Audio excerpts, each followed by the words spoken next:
안녕하세요. 건설 현장의 여러분. 오늘은 램머 또는 램마라고도 불리는 이 소형 다짐 장비의 시간당 작업량을 아주 쉽고 재미있게 산정하는 방법을 알아보겠습니다. 품셈에는 램머라고 되어 있지만 현장에서는 램머가 더 익숙하시죠? 이 램머가 왜 필요한지 그리고 어떻게 작업량을 계산하는지 명확하게 건설 현장에서 땅을 단단히 다지는 데 사용되는 엔진이 달린 소형 장비라고 생각하시면 됩니다. 그 크기는 작지만 현장에서 수행하는 역할은 결코 작지 않습니다.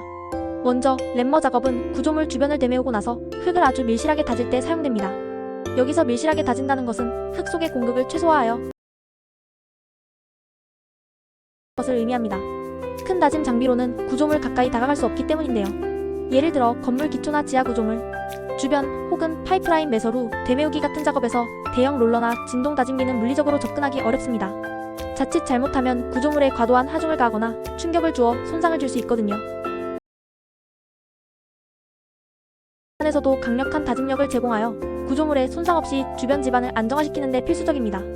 이런 섬세하고 정밀한 작업에는 램머가 필수적으로 사용됩니다.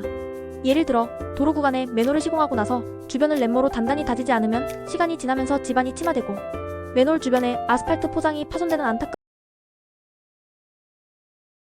차량 통행에 지장을 주고 보수 비용을 발생시키는 등 여러 문제를 야기합니다. 따라서 밀실하게 다지는 것이 정말 중요해요. 이처럼 램머는 현장에서의 지반 안정성 확보와 장기적인 시설물의 내구성 유지에 핵심적인 역할을 수행합니다. 작은 장비가 가져오는 큰 가치 이제 이해가 되시죠? 그럼 이제 램머 다짐 공식을 살펴보면서 이 공식은 건설 현장의 효율적인 작업 계획 수립과 자원 배분 그리고 정확한 공정 관리를 위한 기본 중의 기본입니다. 단순히 숫자를 대입하는 것을 넘어 각 인자가 가지는 의미와 현장에서의 적용 방법을 이해하는 것이 중요합니다. 이 공식에는 몇 가지 중요한 인자들이 등장합니다. 하나씩 자세히 뜯어볼게요. 이 인자들을 정확히 이해하는 것 80kg로 정해져 있습니다.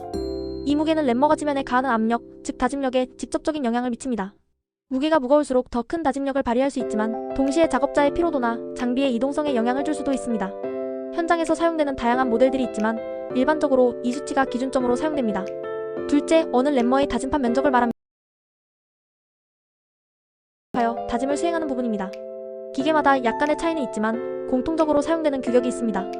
예를 들어 다짐판의 크기가 280, x 330라면 미터로 환산하여 0.28m, x 0.33m, 0.09242m가 됩니다. 이 면적이 넓을수록 한 번에 다질 수 있는 면적이 커지지만 좁은 공간에서의 작업 효율은 떨어지기에 다짐판을 선택하는 것이 중요합니다. 셋째, 에는 램머가 1시간 동안 지반을 타격할 수 있는 횟수를 의미합니다. 보통 36,000회로 정해져 있어요. 이 수치는 램머 엔진의 성능과 직접적으로 관련되어 있으며 램머의 분당 타격 횟수의 60분을 곱하여 산출됩니다. 정말 엄청난 횟수죠? 이 타격 횟수가 많을수록 시간당 다짐하는 층의 두께를 말합니다. 이 또한 친절하게 정해져 있는데요. 사질 토모레가 많은 흙는 15cm, 점토 진흙이 많은 흙는 10cm로 보시면 됩니다. 흙의 종류에 따라 다짐 두께가 달라진다는 점 기억해두세요. 이는 흙의 입자 크기, 점성, 그리고 투수성 등의 물리적 특성에 따라 적절한 다짐 두께가 달라지기 때문입니다. 예를 들어 점토는 사질토보다 다짐 두께를 얇게 하여 여러 번 다지는 것이 효과적입니다. 이 기준을 준수하는 것이 균일하고 견고한 다짐 품질을 확보하는 데 매우 중요합니다. 다섯째, F는 최적 환산 계수입니다. 자연 상태의 흙을 다지게 되면 흙 속의 공극이 줄어들어 부피가 줄어들게 되는데 이때의 최적 변화율을 나타내는 계수입니다. 이 계수는 흙의 종류와 초기 상태, 조건에 맞춰서 이 계수를 적절히 선정해야 합니다. 예를 들어 느슨한 상태의 흙은 다짐 후 최적 감소율이 크므로 이 계수값도 그에 맞춰 적용해야 합니다. 정확한 최적 환산 계수의 적용은 산출된 작업량의 신뢰도를 높이는 데 기여합니다. 여섯째, 이는 작업 효율을 나타냅니다. 작업 환경에 방해가 되는 요소가 있는지 없는지에 따라 효율이 달라지는데 보통 평균값인 0.5를 지보수 상태, 현장의 접근성, 장애물의 유무 등 다양한 요인에 의해 영향을 받습니다. 예를 들어 좁은 공간이나 복잡한 지형에서는 작업 효율이 떨어질 수밖에 없습니다. 작업 효율을 최대로 끌어올리는 것이 중요하겠죠? 실제 현장에서는 이 값을 0.4에서 0.7 사이로 유동적으로 적용하기도 합니다. 마지막으로 P는 중복 다짐 횟수를 정해둔 것으로 보통 면적당 57회로 정해져 있습니다. 한 번만 쓱 다지는 게 아니라 동일한 부위를 여러 번 중첩해서 다진다는 의미입니다. 이는 흙의 밀도를 최대로 끌어올리고 균일한 다짐 품질을 확보하기 위함입니다. 중복 다짐 횟수가 부족하면 다짐 부족으로 인한 치마가 발생할 수 있고 과도하면 불필요한 시간과 비용이 소모될 수 있습니다.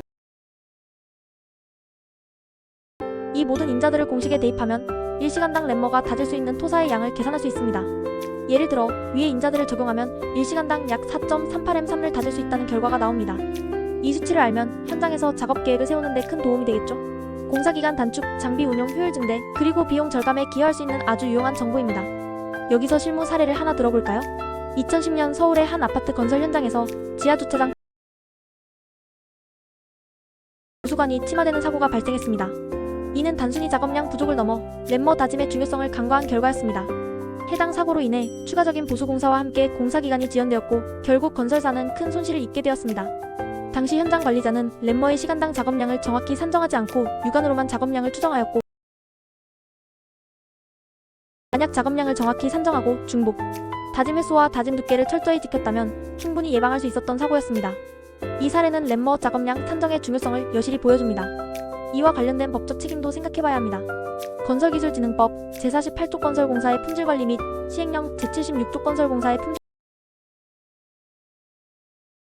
품질관리가 적정하게 이루어지고 있는지 확인해야 할 의무가 있습니다. 만약 램머 다짐과 같은 품질관리 항목이 부실하게 이행되어 문제가 발생한다면 이는 곧 품질관리 불이행으로 간주될 수 있으며 관련 책임자에게 법적 제재가 가해질 수 있습니다. 건설공사의 품질 확보는 공공의 안전과 직결되는 문제이므로 법적 기준을 철저히 준수해야 합니다. 수 있으니 현장에서의 램머 다짐은 단순히 물리적 작업이 아닌 법적 책임과 직결되는 중요한 과정임을 명심해야 합니다. 2018년 대법원 판례에 따르면 건설업자는 공사를 시공함에 있어 안전하고 견고하게 시공하여야 할 주의 의무가 있으며 이를 위반하여 발생한 사고에 대해서는 손해배상 책임을 진다고 명시되어 있습니다. 램머 다짐 불량으로 따라서 시공자는 물론 현장 책임자 모두에게 철저한 관리 감독의 의무가 부과됩니다. 건설기술자 여러분, 오늘 배운 램머 시간당 작업량 산정 방법은 현장에서 여러분의 작업을 훨씬 효율적으로 만들어줄 유용한 지식입니다. 단순히 공식에 숫자를 넣는 것을 넘어 각 인자의 의미와 현장 적용의 중요성을 이해하는 것이 핵심입니다. 이런 유익한 정보들을 더 많이 접하고 싶으시다면 그래서 꼭 확인해보세요. 유료 콘텐츠에는 더욱 심도 깊은 정보와 실전 팁들이 가득합니다. 설담연구소는 항상 현장의 여러분께 실질적인 도움이 되는 정보를 제공하기 위해 노력하고 있습니다. 이 기회를 놓치지 마세요. 피드백 코너입니다. 오늘 배운 램머 작업량 산정의 핵심 포인트는 다음과 같습니다. 계산의 정확성각 인자 램머 자체 무게, 다짐판 면적, 시간당 타격 횟수, 횟수를 정확히 파악하고 공식에 대입해야 합니다. 각 인자는 현장의 특성을 반영하므로 일률적인 적용보다는 현장 상황에 맞는 유연한 판단이 필요합니다. 현장 조건 반영의 중요성, 사질 토점토 등 흙의 종류에 따른 적정 다짐, 층 두께와 최적 환산 계수를 현장 상황에 맞게 선정하고 적용하는 것이 중요합니다. 이는 흙의 함수비, 입도, 분포 등도 함께 고려하면 더욱 정밀한 다짐 계획을 수립할 수 있습니다. 품질관리의 필수 요소 램머 작업은 단순히 땅을 다지는 것을 넘어 구조물의 안정성과 장기적인 내구성에 직결되는 품질관리의 핵심 요소입니다. 부실 다짐은 단순한 재시공을 넘어 공사 지연, 비용 증가, 그리고 궁극적으로 법적 책임으로 이어질 수 있음을 인지해야 꾸준한 검증이 필수적입니다. 법적, 윤리적 책임 건설기술진흥법 및 민법상 주의 의무와 손해배상 책임은 여러분의 모든 현장 작업에 적용됩니다. 램머 다짐 하나에도 이러한 법적, 윤리적 책임이 따른다는 점을 항상 기억하고 최고의 품질을 위해 노력해야 합니다. 이러한 핵심 포인트를 명심하신다면 여러분은 현장에서 단순한 작업자가 아닌 공사의 품질과 안전을 책임지는 핵심 인력이 될 수 있습니다. 구글이나 네이버에서 설담연구소를 검색하여 저희 프리미엄 콘텐츠를 방문해보세요. 널리 이로운 기술자가 되는 길, 설담연구소가 함께하겠습니다. 지금 바로 방문하셔서 더 많은 유익한 정보들을 만나보세요. 여러분의 성공적인